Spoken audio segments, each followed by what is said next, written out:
The challenges also do not know jurisdictional borders. So if someone is displaced from the city, there's nothing stopping them from moving to the Rhineland district or vice versa. And so it's going to require regional solutions in order to address this because it's a regional problem.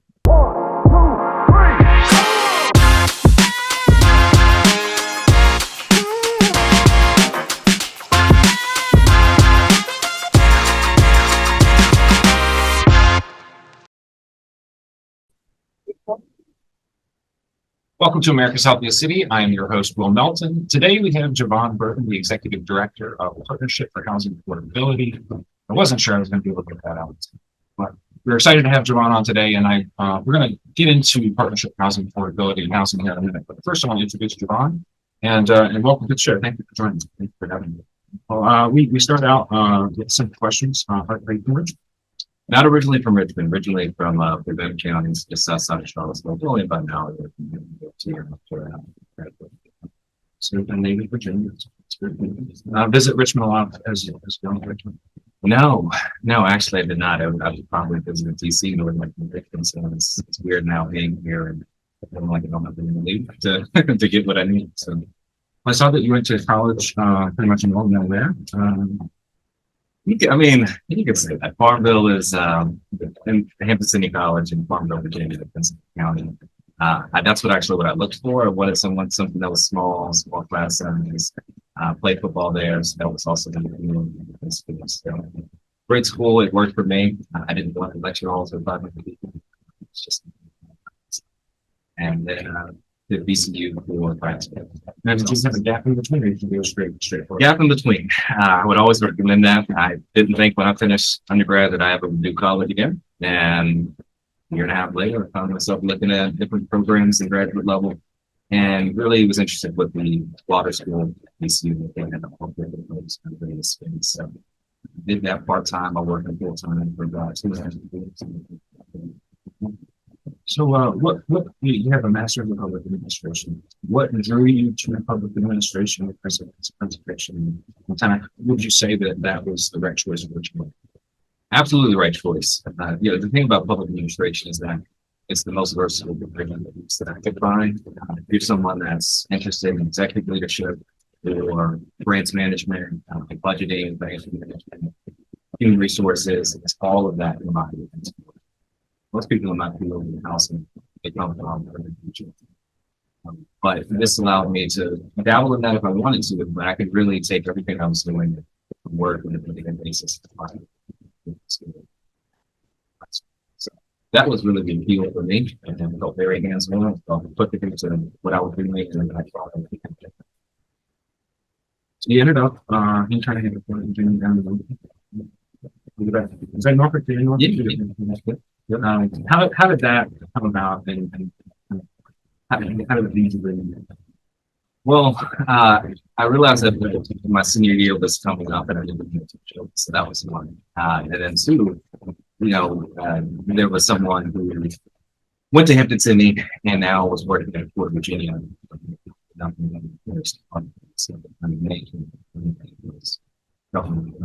So it just made sense. It's a nice area. Sent in the application and spent the summer down there. Really got to see what Virginia's all about, how government affairs plays a role in those are really the experiences that we're going before talking about the field. At the time now it's expanding. It's the governor at the time. Invested. So that was a wonderful experience, and of course, so you ended up at Partnership for Housing Affordability. We'll get into that. I just wanted to share with the audience, America's Healthiest City is a 10-year community partnership and initiative to make Richmond and reaching the healthiest in America. We do that by having an ideas board on americashealthiest.com, as well as by bringing ambassadors from across the community to our program to share their stories.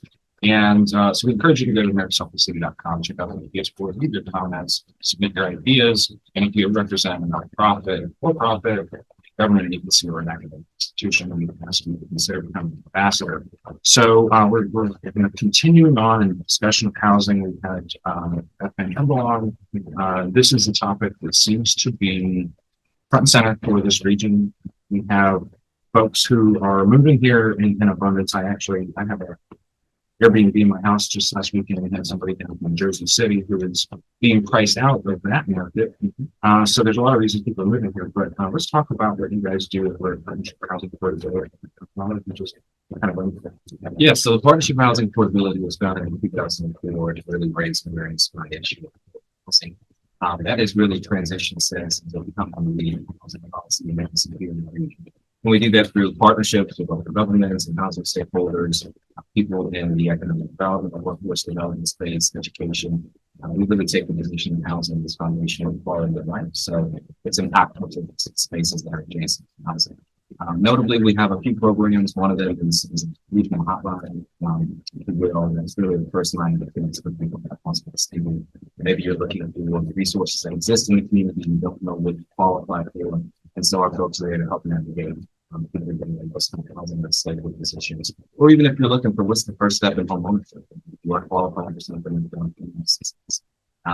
We have an annual event every year called Stable Housing in the Melton region, which really helps us level set of where we've been in the region, where we're getting strongest, so we can expand and give a chance to the community to hear from the local governments and their directive about what they're doing and what right. So our big, broader mission is that how do we get housing to be this salient public policy issue? It's the level of education and public safety that we see here in the localities. How can we get housing to the forefront of policy conversations and see some of the movement that we need to in order to make it work? So I want to talk a little bit about the housing resource line, because that is such a critical resource for our community. And it's one of two resource lines that exist for the community in housing. So I want to give you an opportunity to talk about the difference between the two resource lines. And I want to ask you a little bit about the relationship that the housing resource line has to the data that you guys collect and present in the So yeah, the housing resource line really serves a kind of a broad population, people that are housing unstable. Maybe you're recently in certain evictions, or you need a financial assistance to stay in the home. It's more on the prevention side. And then we also have a community called the Homeless Connection Line. That serves people that are literally homeless or within 3 days of being homeless. And that's a high definition that is set with the federal level. And so we work together with Homeward and the Homeless Connection Lines to make sure that we're coordinating on consistent messaging and making sure that we're managing expectations with people so that they understand when they call into these lines what they can expect, what they shouldn't expect, and what does actually exist in our community. It's extremely confusing. Housing has all these acronyms and all these programs out there, and it's unfair to expect someone who's still all the nuances of this programs. And so the data, though, that we get from the resource line, it's extremely unique because it's the only real-time data in the community where we can understand what's happening and locate it down to a zip code. So maybe there's preconceived notions that certain areas in our region don't struggle with shared housing. And we have all the data to show that actually 60 people from that zip code called in just last week looking for rental options because there's nowhere for them to rent where they are in the school district for their children, or they lost their job, or maybe they now have their wages cut or hours cut, and so they just need something that better fits. They're going to find, or they need financial assistance in their family. And so it gives us a peek into what's happening on the ground, because a lot of the census data we collect, by the time you get census data, it's 3-4 years when you actually take it. So we kind of compare the real-time data from the resource line from residents in the communities with the broader census data that we have to educate our with the basic needs. Okay, so I want to talk a little bit about regionalism, because that is another big topic for our area. We kind of have a unique situation there. Let's maybe start with the question: what geographic area does organizations? So we serve what we call the Plan RBA footprint. It's our Planning District Commission's footprint. So that's the jurisdictions of Henrico County, Hanover, Chesterfield, the town of Ashland, Powhatan, New Kent, Charles City, and then the city of Richmond. So pretty big geographic area. Got your mix of rural, urban, and suburban. Sitting in a lot of meetings lately, different organizations kind of have a different reach. But I like that you guys are in that Plan RB region. I think there seems to be more and more focusing on that from a regional standpoint. So regionalism has been a challenge for our region as far as housing goes. Can you speak a little bit to what those challenges have been from your point of view, and maybe update us on how you see regionalism shifting today? It's a challenge, but it's also an opportunity. So, typically from a public perspective, there was kind of this prevailing notion that housing in particular is really something that's just restricted to more densely packed areas, specifically the city. That's really some of those challenges. And I think through this regionalism work in housing and having the local governments work together, specifically Chesterfield and right now in the city of Richmond, we have a lot more in common than we are different. And so looking at the data, you can see that there's more people who spend more than they should on their rent. And right there in the city of Richmond. The challenge is also do not know jurisdictional borders. So if someone is displaced from the city, there's nothing stopping them from moving to the Rhineville or Chesterfield, or vice versa. And so it's going to require regional solutions in order to address this because it's a regional problem. And not only that, you mentioned Richmond's a very popular place. A lot of people are moving here. If someone's moving from New York City, moving from DC, there's nothing that we can do to stop that, right? And so that doesn't mean that people will come here and just have the problems fixed if they were to fleeing housing challenges elsewhere. So we have to think of this regionally. It's an extremely urgent problem, but we're still at a point as a region where we can plan for our future. It's not too far off like other areas in the country where probably the time for action is 20, 30 years ago. So Richmond's really at a precipice, if you will, to invest heavily into housing and think about this holistically with all the growth going on. You're listening to America's Healthiest City on ESPN Richmond 106.1 on the Mike King News Radio Network. My name is Will Melton. I'm your host, and today we have Jovan Burton from the Partnership for Housing Affordability. I want to talk a little bit about the data that you guys collect or that you gather for the housing framework, the housing framework. Can you talk a little bit about what data is in there and also who are the users of it? Might be a better question to ask what data isn't in there because it's so much, it's so dense. Housing is such a big issue, but big picture, it's really demographic change and trends, what's happening with our population. Looking at our housing gap, how many units do we need over the next 10, 20 years to meet the dream? What do wages look like compared to increases in rent income? So we can know, are we growing the kind of jobs that can actually stably be housed here? Do people who occupy a lot of the jobs like service industry and retail, are they able to afford rent here in the region? So we look at those things on both rental and home ownership, seniors in particular, some fastest growing age cohort. We'll add more than 30,000 senior households over the next 15 years. So that's going to have major implications for housing.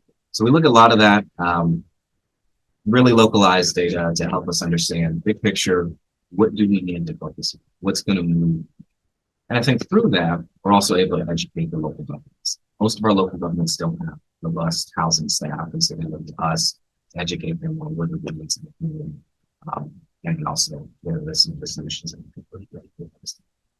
So with that said, what would you say are maybe a couple of one or two top things that our region really needs to get a grab on first and foremost, just inventory on the rental side, on the activity side. So we have a gap right now of about 39,000 rental units, and that's pretty big. And that most acutely impacts people that are the lowest at the beginning of the spectrum. So I think that's priority number one. And then the second big thing, there's tons of them, but one that I would call out would be what I alluded to earlier is the issue with seniors. There are a lot of seniors who are maybe in positions where they're aging in place, but they can do so comfortably. Seniors who are living by themselves with deferred maintenance, and they're not able to physically meet those needs. And what options are there to maybe downsize? What options are there to for seniors to move into rental opportunities to have greater accessibility to services and medication or whatever it may be. A lot of the homes that seniors occupy, they don't come with some of the design standards that meet their changing health needs. So, step-in treatments or roll-in showers, it's very expensive to retrofit. those homes. And so that's going to continue to be a big challenge, especially within this decade. Next decade, as we have so many more seniors who are getting into that 65 and older age group. So on the challenges, we've got, some things that we probably need to do to make a difference. So, and some things that have changed. We talk about the city. We know there used to be a zoning backlog. That has been closed a great deal. I think we're down to like not zoning, but permitting, and that's down to like a 8% point. Greatly. Are we seeing some of those policy changes actually impact the pace of growth in affordable housing units, or are there still other barriers? Well, I mean, I think Jovan was in the right place when you mentioned zoning, because that's probably it's the tool that has the most amount of local control and we observe it to address the issue. And it's also a tool that has been a barrier for quite some time for addressing this issue. So just over 3% of all the land in our region is developed, for example. That may be a surprise to many. We see cranes all over the region and buildings going up just about everywhere they can look. But in reality, where you can build certain types of housing, there are some limits on it. And that puts constraints on, especially nonprofit housing developers, and where you can build and buying land. And it's extremely difficult to acquire land, especially expensive for nonprofit developers and then to build and afford their product. So I think zoning is an area where we see a lot of those challenges and barriers. And then just the sheer fact of supply and demand and market challenges. Now that can't be addressed at the local. There can be some interventions from the local governments, but zoning is probably the most common intervention outside of public investment. So you mentioned a couple of times nonprofit developers. Where's the incentive for a for-profit developer to contribute to a solution? Great question, because the nonprofit sector can't do it on its own.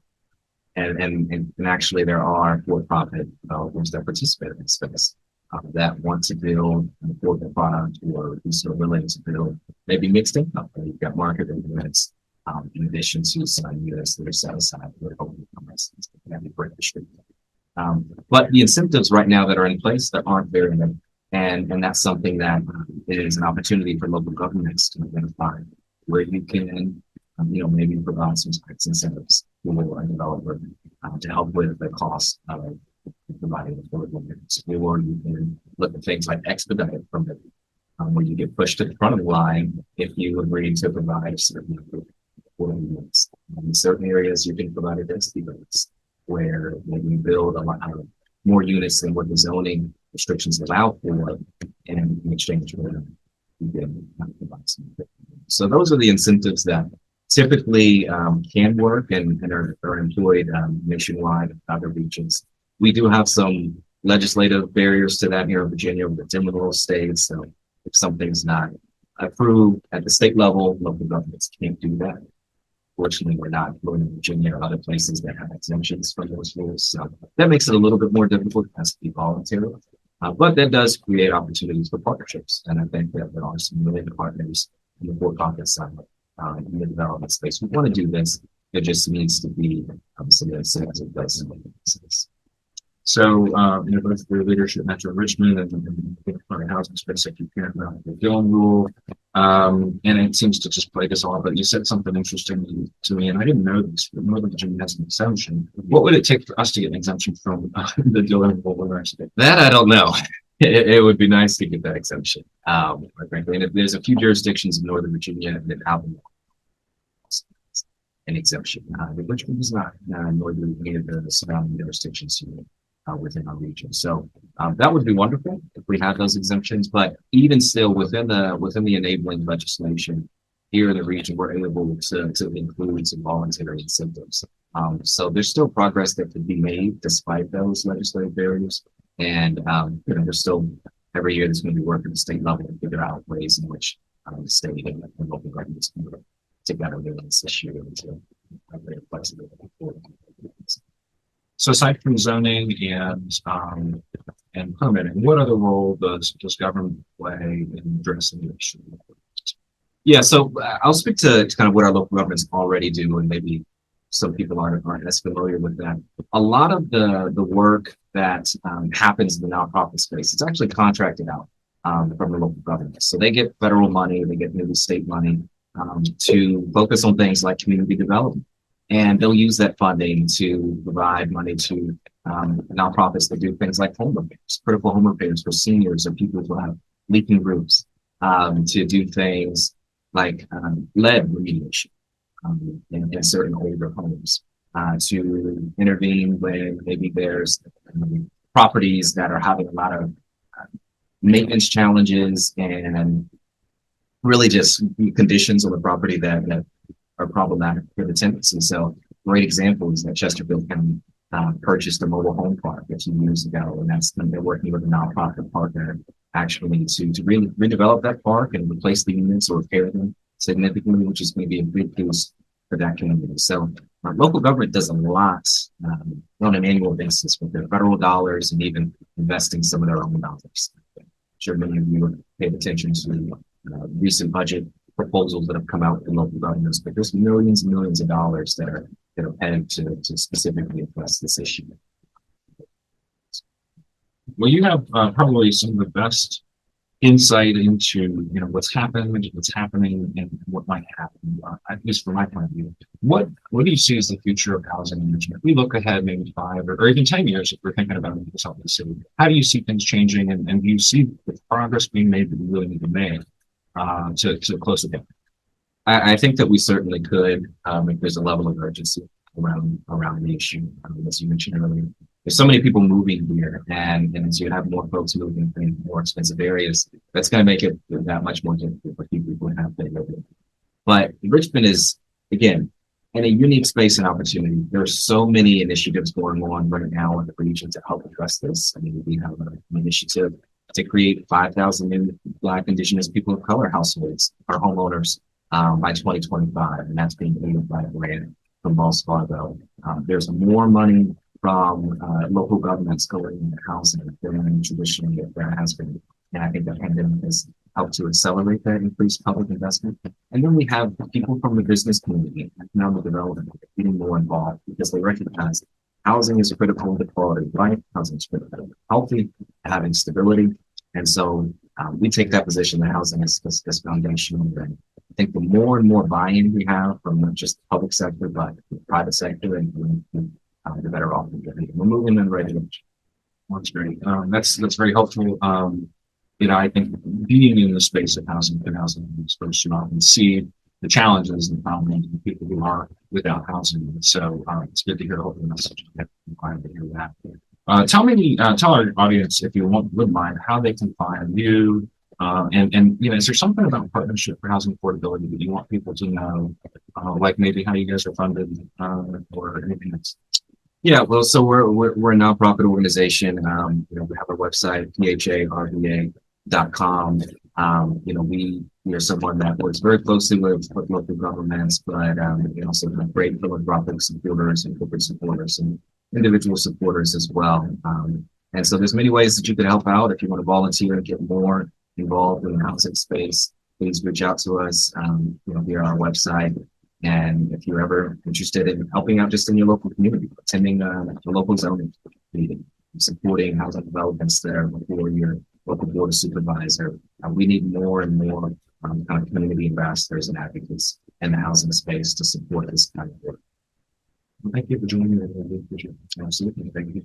So you've been listening to America's Healthiest City on ESPN Richmond 106.1, part of the Mike June Biz Radio Network. Please join me next week at 6 a.m. Thursday. We're going to be speaking to Sareen Adhikari from Plan RVA, more data discussion around transportation and really the bigger picture of health data and the index of what it looks like to live in this community or to compare this community to others to see, what is it going to take for us to actually be the healthiest city. So thanks for joining us. Join us next week, americashealthiestcity.com. Thank you.